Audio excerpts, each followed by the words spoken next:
Halo teman-teman, selamat datang kembali dalam podcast Journey World. Pada kesempatan kali ini, saya akan membahas salah satu topik yang cukup relate dengan kehidupan sehari-hari, khususnya bagi teman-teman yang sering berbelanja dengan cara online. Tentunya mungkin teman-teman yang biasa membeli suatu barang di marketplace, itu pasti akan ditawarkan berbagai macam pilihan pembayaran. Nah, salah satu pilihan pembayarannya adalah dengan menggunakan paylater. Dalam podcast ini saya akan mencoba untuk membahas mengenai paylater ini. Kenapa? Karena ini menjadi satu hal yang bagi saya cukup menarik dan tentunya saya ingin bagikan juga dalam podcast ini kepada teman-teman supaya bisa mendengarkan. Tentunya pastikan teman-teman telah menekan tombol like, share, dan subscribe agar dapat menikmati konten-konten menarik lainnya seputar dunia keuangan. Jadi, mari kita mulai. Untuk kondisi saat ini, paylater itu sudah menjadi satu hal yang umum bagi teman-teman yang khususnya sering sekali berbelanja dalam hal menggunakan paylater di marketplace.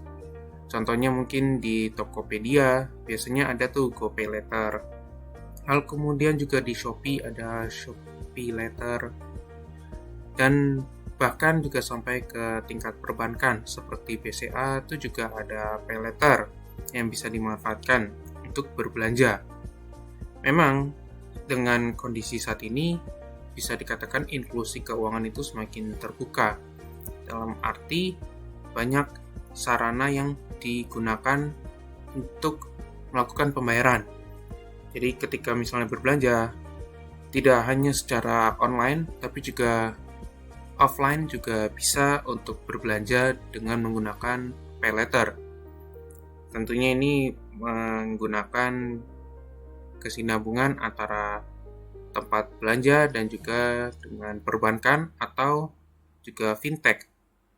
Nah, tentunya bahkan sampai di bulan Mei 2024 yang lalu, itu penggunaan paylater sudah mencapai 6,8 triliun.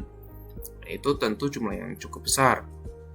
Makanya saya tertarik bahwa dari pihak otoritas jasa keuangan itu memberikan satu himbauan agar bagi setiap perbankan memonitor bagaimana tingkat risiko dari paylater tersebut. Karena dengan jumlah yang cukup besar, yang tentunya memang menopang perekonomian, tapi akan ada risiko mengenai bagaimana pembayaran dari paylater tersebut. Nah, oleh karena itu saya akan mencoba untuk bahas apa itu sebenarnya paylater dan bagaimana cara kerjanya, serta keuntungan dan kerugian dari adanya paylater tersebut, serta bagaimana paylater ini berhubungan dengan keuangan pribadi kita semua. Baik, langsung mulai saja.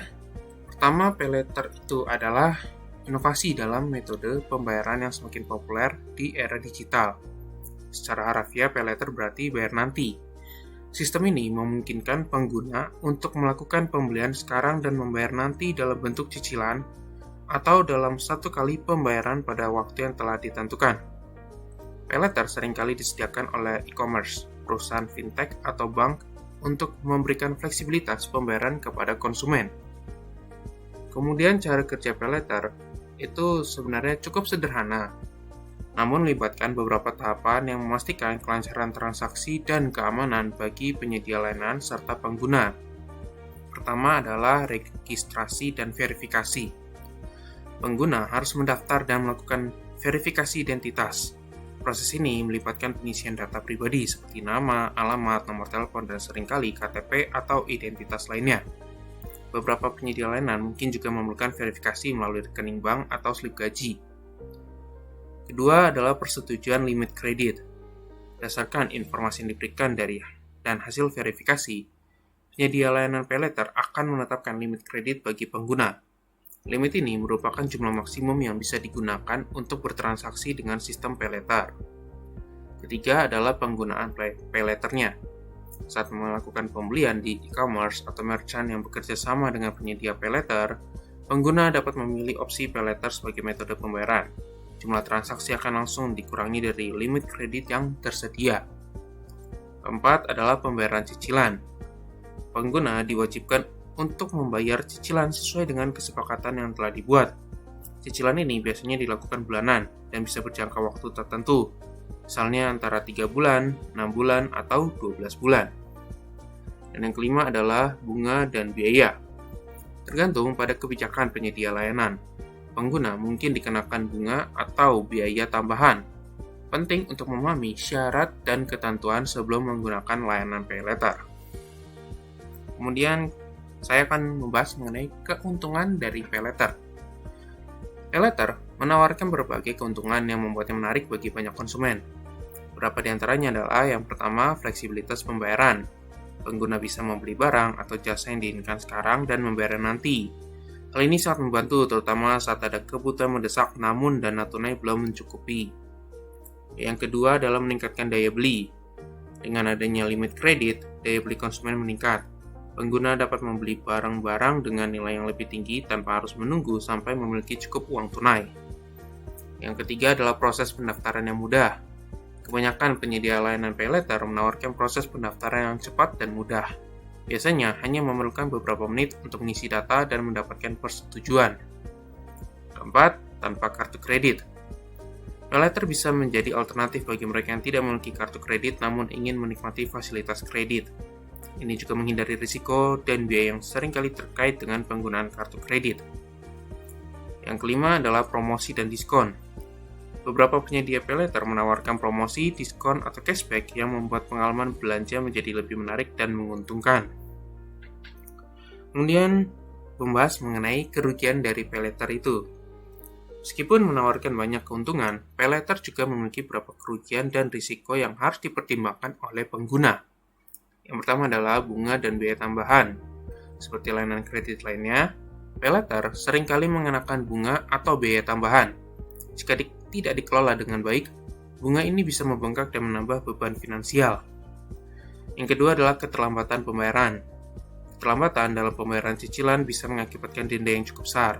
Selain itu, hal ini juga bisa mempengaruhi skor kredit pengguna yang berdampak pada kemampuan untuk mendapatkan pinjaman di masa depan. Yang ketiga adalah konsumtif berlebihan. Paylater dapat mendorong perilaku konsumtif karena pengguna merasa bisa membeli barang tanpa harus membayar langsung. Hal ini bisa mengakibatkan pengeluaran yang tidak terkendali dan masalah finansial di kemudian hari. Yang keempat adalah potensi utang menumpuk. Penggunaan yang tidak bijak dapat menyebabkan utang menumpuk, terutama jika pengguna tidak mempertimbangkan kemampuan membayar cicilan di masa mendatang. Yang kelima adalah keterbatasan pada merchant tertentu. Tidak semua merchant menerima paylater sebagai metode pembayaran. Hal ini bisa membatasi pilihan belanja pengguna. Lalu kemudian saya akan coba untuk membahas bagaimana paylater ini bisa dimanfaatkan untuk keuangan pribadi. Tapi sebagai disclaimer, ini hanya sebagai satu pandangan pribadi dari saya bahwa dengan menggunakan paylater ini bisa memberikan manfaat positif bagi keuangan teman-teman. Tentunya tidak menutup adanya kemungkinan-kemungkinan yang buruk atau hal-hal negatif dari penggunaan paylater. Jadi tentunya pastikan teman-teman memiliki pengetahuan dan literasi yang cukup mengenai paylater ini, supaya ketika mungkin suatu saat menggunakan paylater, tentunya teman-teman bisa tahu risiko yang akan dihadapi dengan menggunakan paylater ini.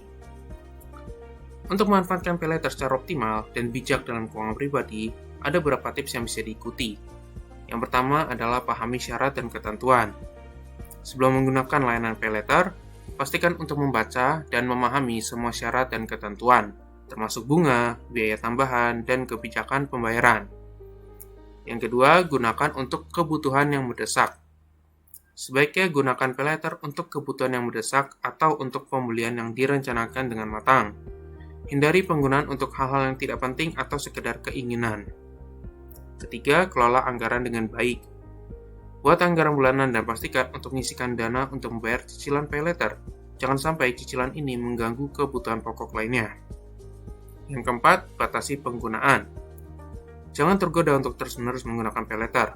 Batasi jumlah transaksi dan pastikan untuk menyelesaikan cicilan yang ada sebelum membuat komitmen baru. Yang kelima, perhatikan bunga dan biaya. Pilih penyedia layanan paylater yang menawarkan bunga dan biaya yang paling kompetitif. Beberapa penyedia mungkin menawarkan bunga 0% untuk periode tertentu. Manfaatkan penawaran seperti ini jika memungkinkan.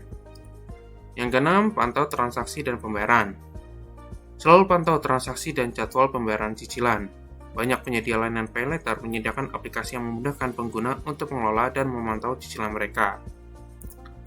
Kesimpulannya adalah, paylater adalah solusi pembayaran yang menawarkan fleksibilitas dan kemudahan bagi konsumen di era digital. Dengan pemahaman yang tepat dan pengelolaan yang bijak, paylater dapat dimanfaatkan untuk mendukung kebutuhan dan perencanaan keuangan pribadi. Namun penting untuk selalu berhati-hati dan mempertimbangkan segala risiko yang mungkin timbul. Penggunaan yang bijak akan membantu menghindari masalah finansial dan memaksimalkan manfaat dari layanan paylater. Jadi sekali lagi pastikan teman-teman, kalau misalnya mau menggunakan paylater, tentunya harus disesuaikan dengan kemampuan finansial teman-teman. Tentunya harus pastikan apakah ketika misalnya mengambil paylater, lalu kemudian bayar bunga dengan cara cicil, mungkin dengan periode tertentu seperti 3 bulan, 6 bulan, atau 12 bulan, cicilannya itu tidak mengganggu keuangan teman-teman semua. Tapi kalau misalnya nanti cicilannya ternyata mengganggu, justru malah membuat kebutuhan-kebutuhan lain tidak bisa dipenuhi, tentunya lebih baik untuk menunda dalam penggunaan paylater. Atau bahkan lebih baik ketika misalnya memang ingin membeli suatu barang, pastikan untuk membeli secara cash. Itu jauh lebih baik. Tentunya memang ini menjadi sebuah inovasi dan pastikan teman-teman untuk benar-benar memahami mengenai paylater ini. Jadi cukup sekian untuk podcast mengenai paylater pada kesempatan kali ini. Pastikan teman-teman juga untuk terus mengikuti dengan subscribe dan tentunya sampai jumpa lagi di podcast berikutnya.